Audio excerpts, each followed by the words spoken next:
Si je me fais mordre par une araignée radioactive, est-ce que je me transforme en Spider-Man?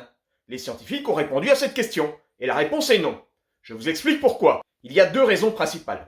La première, c'est qu'il est impossible pour un homme de s'accrocher au mur ou au plafond comme le ferait une araignée. Seuls quelques animaux sur Terre sont capables d'une telle prouesse, et le plus grand d'entre eux est un lézard, qu'on appelle gecko. S'ils parviennent à s'accrocher à des parois lisses et verticales, tête en bas, c'est grâce aux surfaces adhésives présentes sur leurs pattes. Mais si le gecko était plus grand, il tomberait inévitablement. Donc la taille est un facteur déterminant. Et au vu du poids et de la taille de Peter Parker, il lui faudrait une quantité de surface adhésive délirante, autour de 40%. Il aurait besoin de pieds collants immenses, pointure 145. Deuxième raison pour laquelle il est impossible de devenir Spider-Man, c'est le taux de radioactivité très faible que pourrait contenir une araignée. Grosso modo, même radioactive, il y aurait autant de radiation dans une araignée que dans une banane que t'aurais pris au dessert. Et en plus, faut pas avoir de bol pour qu'elle te morde. Tu es plus exposé aux radiations en faisant un scanner ou en passant une radio à l'hosto. Et même si une énorme migale te mordait pendant l'examen, c'est pas pour autant que tu pourrais grimper au sommet de la tour Burj Khalifa ou bien lancer des toiles pour stopper un train à pleine vitesse. Et cette dernière phrase me permet d'aborder un point qui lui est tout à fait possible. On dit qu'un fil de soie d'araignée est plus solide que de l'acier. Donc est-ce que cette scène du film Spider-Man de 2004 est envisageable dans la réalité? Des scientifiques ont estimé que compte tenu de la vitesse du train,